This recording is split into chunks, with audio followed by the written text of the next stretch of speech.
Hi, fifth graders. We are going to read chapter 13 of The Lion, the Witch, and the Wardrobe today.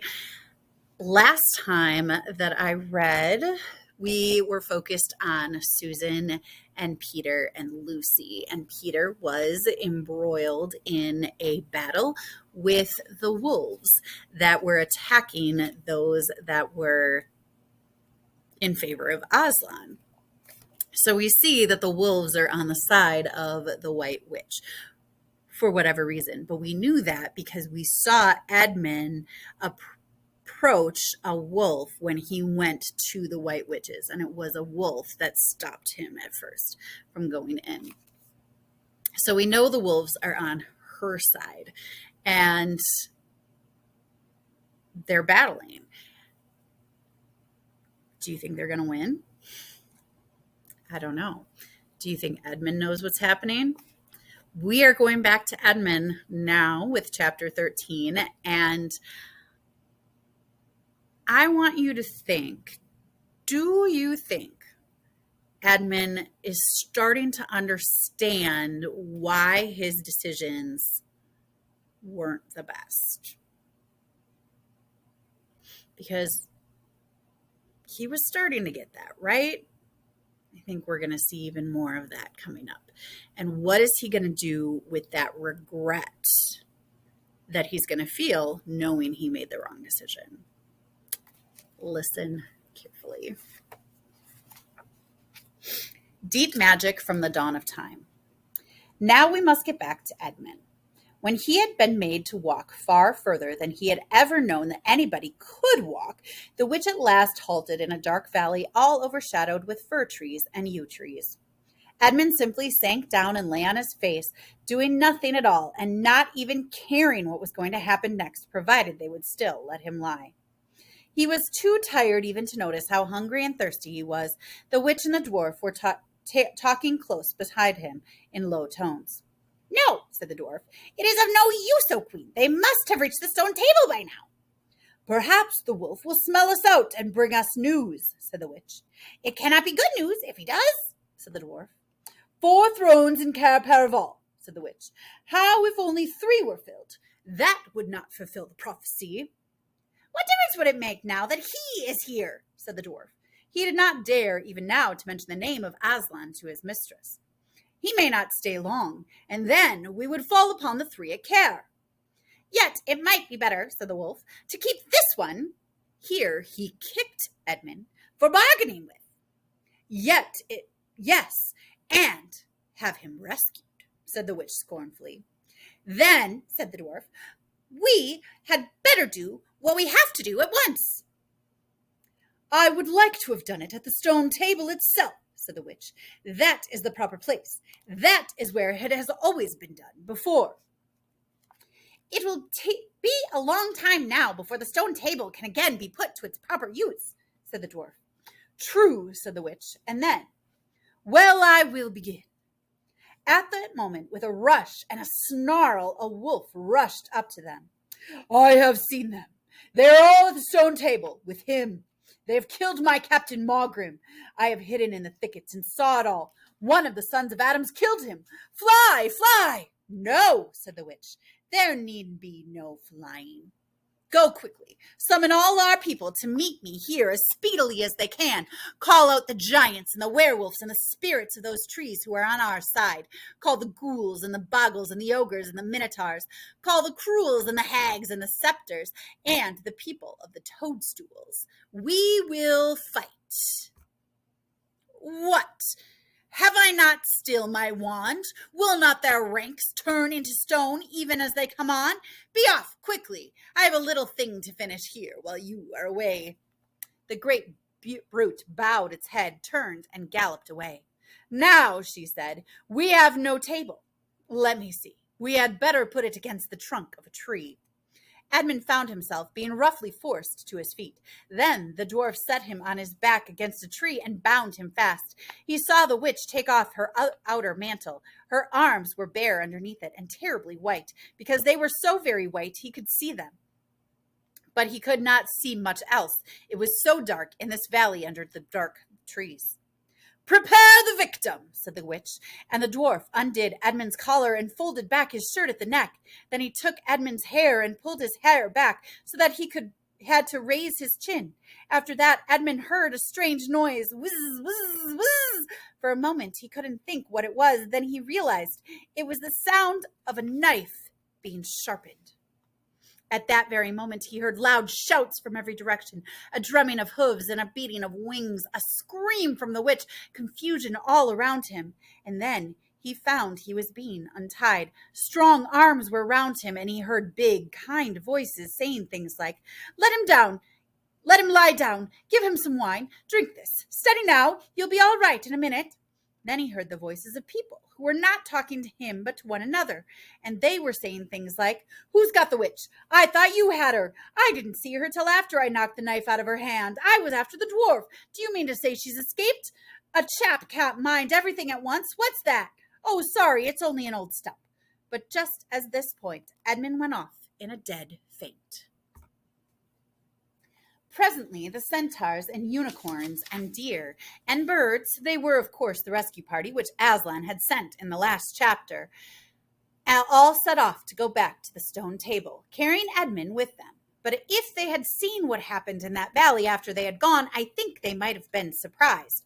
It was perfectly still, and presently the moon grew bright. If you had been there, you would have seen the moonlight shining on an old tree stump and on a fair-sized boulder. But if you had gone on looking, you would gradually have begun to think that there was something odd about both the stump and the boulder. And next, you would have thought that the stump did look really remarkably like a little fat man crouched on the ground. And if you had watched long enough, you would have seen the stump walk across to the boulder and the boulder sit up and begin talking to the stump. For in reality, the stump and the boulder were simply the witch and the dwarf. For it was part of her magic that she could make things look like what they aren't, and she had the presence of mind to do so at the very moment when the knife was knocked out of her hand. She had kept hold of her wand, so it had been kept safe, too. When the other children woke up the next morning, they had been sleeping on piles of cushions in the pavilion. The first thing they heard from Mrs. Beaver was that their brother had been rescued and brought into camp late last night, and was at that moment with Aslan. As soon as they had breakfasted, they all went out, and there they saw Aslan and Edmund walking together in the dewy grass apart from the rest of the court. There is no need to tell you, and no one ever heard, what Aslan was saying, but it was a conversation which Edmund never forgot. As the others drew nearer, Aslan turned to meet them, bringing Edmund with him. "Here is your brother," he said, "and there is no need to talk to him about what is past." Edmund shook hands with each of the others and said to each of them in turn, "I'm sorry," and everyone said, "That's all right." And then everyone wanted very hard to say something which would make it quite clear that they were all friends with him again, something ordinary and natural, and of course no one could think of anything in the world to say, but before they had time to feel really awkward, one of the leopards approached Aslan and said, "Sire, there is a messenger from the enemy who craves audience." "Let them approach," said Aslan. The leopard went away and soon returned, leading the witch's dwarf. "What is your message, son of the earth?" asked Aslan. Now remember, the dwarf is not human, so he is not the son of Adam. He is the son of the earth. "The Queen of Narnia and Empress of the Lone Islands desires a safe conduct to come and speak with you," said the dwarf, "on a matter which is as much to your advantage as hers." "Queen of Narnia, indeed," said Mr. Beaver, "of all the cheek." "Peace, Beaver," said Aslan. "All names will soon be restored to their proper owners. In the meantime, we will not dispute about them. Tell your mistress, son of earth, that I grant her safe conduct on condition that she leaves her wand behind her at the great oak." This was agreed to, and 2 leopards went back with the dwarf to see that the conditions were properly carried out. "But supposing she turns the 2 leopards into stones," whispered Lucy to Peter. I think the same idea had occurred to the leopards themselves. At any rate, they walked off their fur. As they walked off, their fur was all standing up on their backs, and their tails were bristling like a cat when it sees a strange dog. "It'll be all right," whispered Peter in reply. "He wouldn't send them if it weren't." A few minutes later, the witch herself walked out on the top of the hill and came straight across and stood before Aslan.